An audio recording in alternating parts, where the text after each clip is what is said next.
It's, you know what? It's almost like when God wrote the Bible, it's like you see yourself in the story.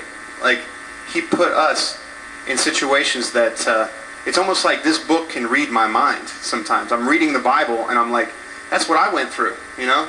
Like, God wrote that thousands of years ago. How did he know that I'd go through the same thing and I'd have the same reactions and God would be the same God to restore me? So, in Mark chapter 14, verse 26, when they had sung a hymn, they went out into the Mount of Olives, and Jesus saith unto them, All ye shall be offended because of me this night, for it is written, I will smite the shepherd, and the sheep shall be scattered.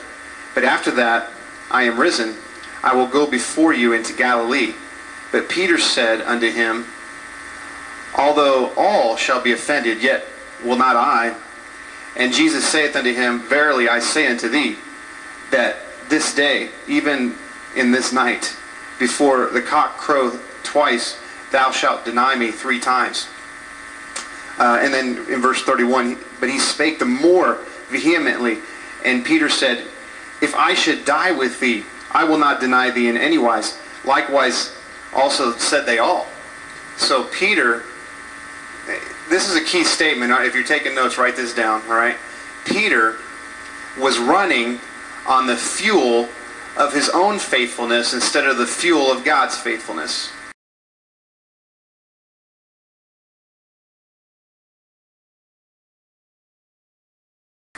Okay?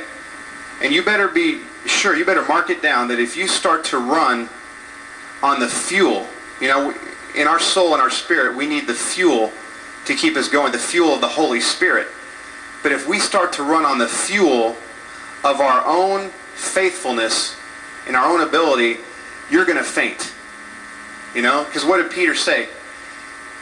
He told Jesus, no, I'm not going to faint. You know? Even if everybody else faints, not me. You know? I'm tough. You know? So he was sincere.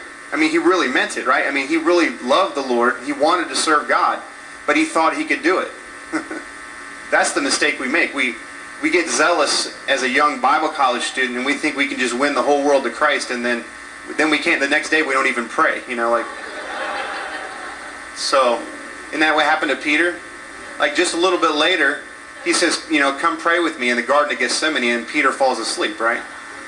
So just a few hours ago, he said, I'm not going to deny, I'm going to die, you know, and he falls asleep, he can't even pray.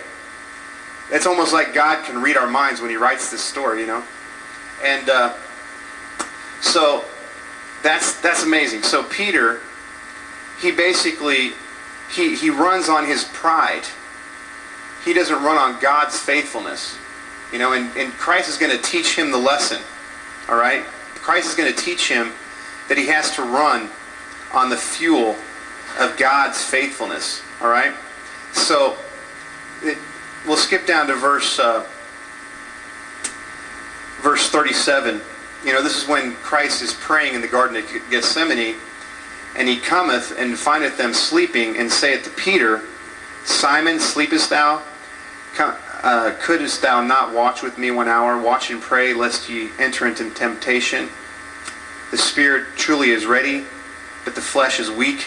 So that's the first step in fainting. Okay, so we're basically using Peter as a case study tonight. Peter is our case study in this psychological analysis, all right? So we're looking at Peter, and the first step of fainting, well, first of all, is pride.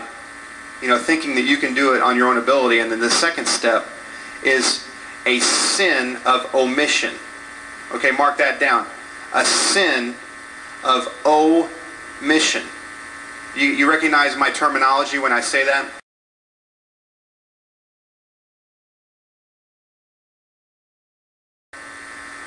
Many of us, when we think of sin, we think of sins that we commit, you know? Like if somebody steals or somebody lies or, you know, somebody... something you do that is wrong and you're convicted, you know, I shouldn't have done that, I shouldn't have said that, that's a sin, you know, Lord, forgive me. But here, a lot of times what we forget is we overlook that sometimes we have sins of omission, which means we didn't do what we should have done, you know. Like, I should have prayed, but I didn't pray. And by the way, praying is not doing anything. Prayer is receiving something. And so I should have received that prayer from the Lord, but I didn't. And I should have, went soul winning, but I didn't go soul winning. And soul winning is just receiving, not doing, right? Because we're just there to receiving. God has his field white unto harvest, and all we have to do is just show up. Soul winning is not doing, it's receiving.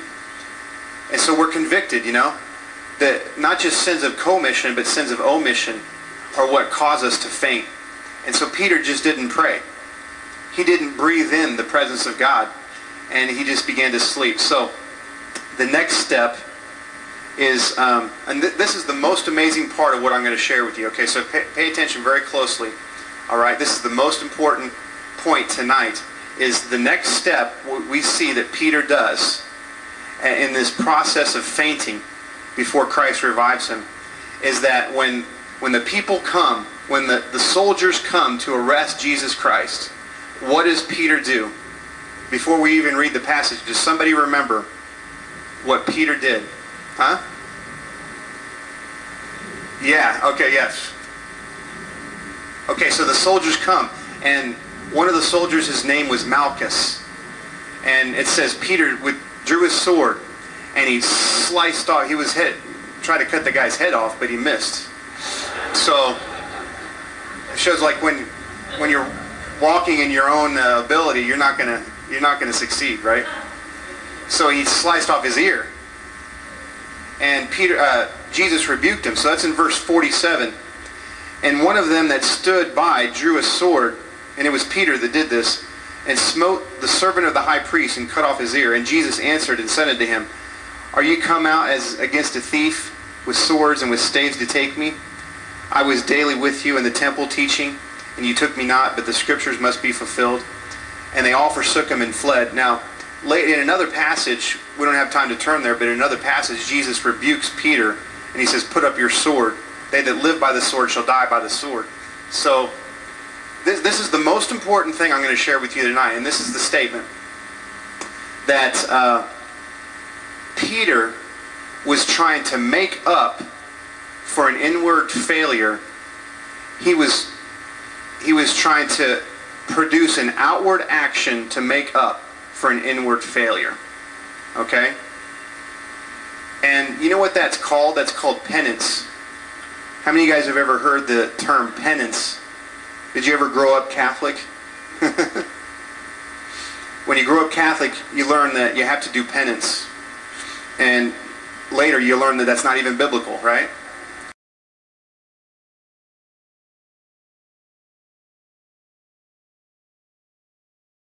So, where'd they get that? They got that from this passage right here. Peter was the first person that did penance, right?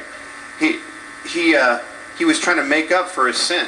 He was convicted in his conscience that he fell asleep. Christ asked him to pray, and he fell asleep. And so he wanted to make up for it. He wanted to show Jesus just how faithful he was going to be. Like, now Jesus will really see how I can do this, And so he's going to save Jesus from going to the cross. And earlier in the early chapters, Peter tried to tell Jesus, you're not going to the cross. And what did Jesus say to him? Get thee behind me, Satan. A carnal Christian can actually be used of the devil in his vocal cords, right? Like the things that they say, they're a believer, but what they said was actually inspired by the devil. And Jesus looked at Peter and says, you're the devil, get behind me, devil, Satan, right? The devil was using him. And in here, he still hasn't learned the lesson even after that. He's still trying to keep Jesus from going to the cross. So I'm just simply going to read a section that I wrote down as I was meditating before the Lord on this subject. So just listen to this.